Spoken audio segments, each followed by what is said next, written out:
और अब खबर सवाई माधोपुर से है, जहां सवाई माधोपुर के रणथंभौर बांध परियोजना में फर्जी टिकट घोटाले का मामला सामने आया है। वन विभाग ने नेचर गाइड मोहम्मद रफीक को पार्क प्रवेश से तत्काल प्रभाव से प्रतिबंधित कर दिया है। ऑफिस आदेश के मुताबिक रफीक गाइड द्वारा व्हाट्सएप नंबर से भेजे हुए टिकट की जांच में फर्जीवाड़ा करता हुआ पकड़ा गया। ये टिकट जोन 4 की सफारी के लिए जारी दिखाया गया था, जबकि वास्तव में भी टिकट जोन नंबर 2 की सफारी का था।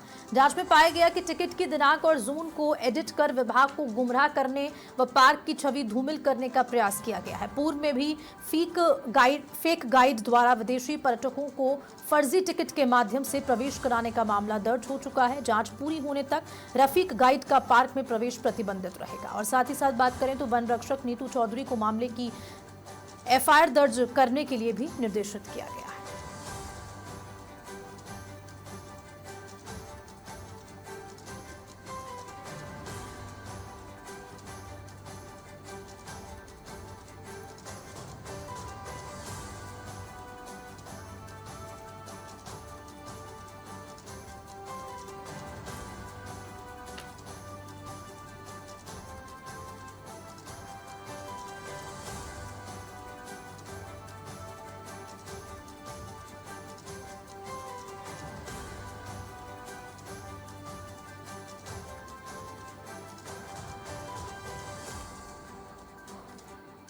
और मुकेश हमारे साथ जुड़ चुके हैं ज्यादा जानकारी के साथ फोन लाइन पे। मुकेश, क्या कुछ जानकारी, क्या एफआईआर अब दर्ज करा दी गई है मोहम्मद रफीक के खिलाफ?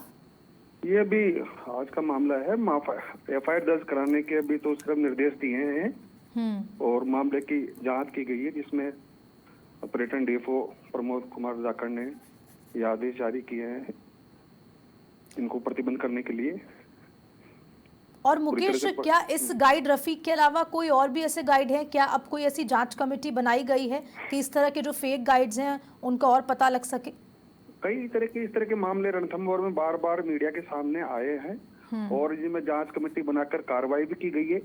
लेकिन रणथंभौर में इस तरह की घटनाएं आम है, आए दिन इस तरह की घटनाएं चर्चाओं में आती रहती है। और टिकट फर्जीवाड़े में भी कई तरह की जिप्सियां फर्जीवाड़े से जाती है और गाइड और ये टिकटों में एडिटिंग कर संशोधन, ऐसी तमाम कई सारी की घटनाएं बार बार में मीडिया के माध्यम से प्रकाशित होती रहती है। और रणथंभौर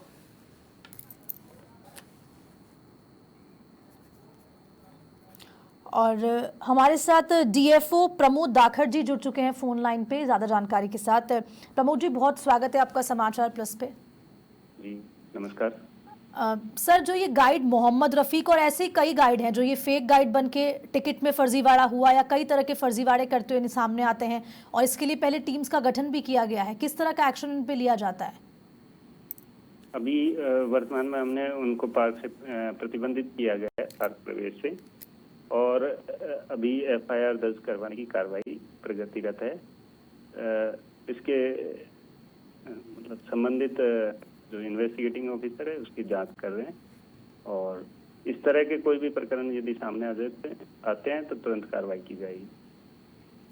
और प्रमोद जी, सबसे बड़ी बात ये कि सिर्फ गाइड मोहम्मद रफीक की बात नहीं है, पहले हमारे संवाददाता भी वहां पर तमाम इस तरह की खबरें पहले भी समाचार प्लस चला चुका है, इस तरह के गाइड्स फर्जीवाड़ा करते हुए पकड़े जाते हैं, लेकिन उसके बावजूद भी सिर्फ प्रतिबंधित किया जाता है, कोई एक्शन नहीं होता उन पे। नहीं, एफआईआर दर्ज करने की कार्रवाई चल रही है और अब एफआईआर भी दर्ज करवा। जी बोलिए। इस संबंध में पुलिस एफआईआर भी दर्ज करवा रहे हैं।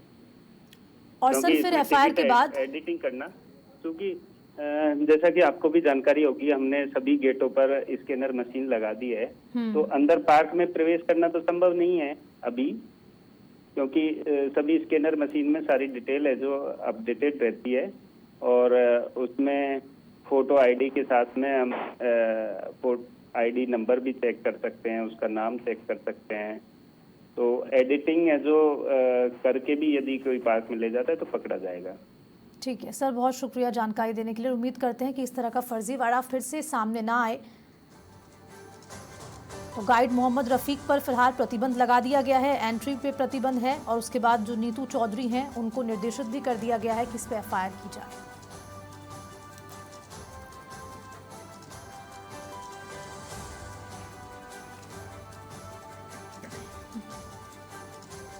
और एक बार फिर से हमारे साथ संवाददाता मुकेश मेरे साथ बने हुए फोन लाइन पे। मुकेश, जो डीएफओ हैं वो भी हमारे साथ जुड़े, उन्होंने कहा कि इस तरह के मामले लगातार सामने आते हैं, लेकिन ऐसे लोगों पर एफआईआर भी दर्ज की जाती है। और दूसरी चीज़ ये कि जो ये गाइड मोहम्मद रफीक है, इस पर भी एफआईआर की जाएगी और फिर एक्शन लिया जाएगा। तरह का कि एफआईआर दर्ज कराने का कि पर्यटन में फर्जीवाड़े की कोई एफआईआर दर्ज कराने की पहली बार कार्रवाई की जा रही है। हाल में पहले भी इस तरह के मामले हुए हैं कि बुकिंग एजेंट के द्वारा भी कई सारे संशोधन किए गए हैं, लेकिन पहले भी इस तरह की एफआईआर दर्ज की इस तरह की कार्रवाई की गई। एक इस तरह की एफआईआर दर्ज की कार्रवाई पहली बार की जा रही है। मुकेश, रोकथाम के लिए क्या कुछ अब आगे एक्शन स्टेप्स लिए जाएंगे इन लोगों की ओर से, चाहे वो डीएफओ हो, चाहे वो नीतू चौधरी हो? रणथंभौर में इस तरह की घटनाएं आम है। ये घटनाएं आज हुई है, कुछ दिनों बाद में वापस होगी। परमानेंट सॉल्यूशन इस तरह का बड़े अधिकारी, आला अधिकारी इस तरह का नियम निकाले कि इस तरह की घटनाएं, इस तरह के अपराध रणथंभौर में ना हो, पर्यटन क्षेत्र में ना हो, जिससे रणथंभौर बदनाम ना हो। क्योंकि तमाम नई अभी बुकिंग साइट जो है नई बनाई गई डिपार्टमेंट के द्वारा, क्यूआर कोड निर्धारित किए गए हैं, चाहे गाइड हो, वाहन हो या ड्राइवर हो, उनके द्वारा बराबर क्यूआर कोड स्कैनर के द्वारा स्कैन किया जाता है गेट पे। उसके बावजूद भी ये घटनाएं रुकने का नाम नहीं ले रही। तो विभाग मुकेश, बहुत शुक्रिया आपका जानकारी के लिए। तो रणथंभौर बांध परियोजना में फर्जी टिकट घोटाले का मामला सामने आया है और फिलहाल गाइड मोहम्मद रफीक पर प्रतिबंध लगा दिया गया है और अब एफआईआर दर्ज भी की जाएगी।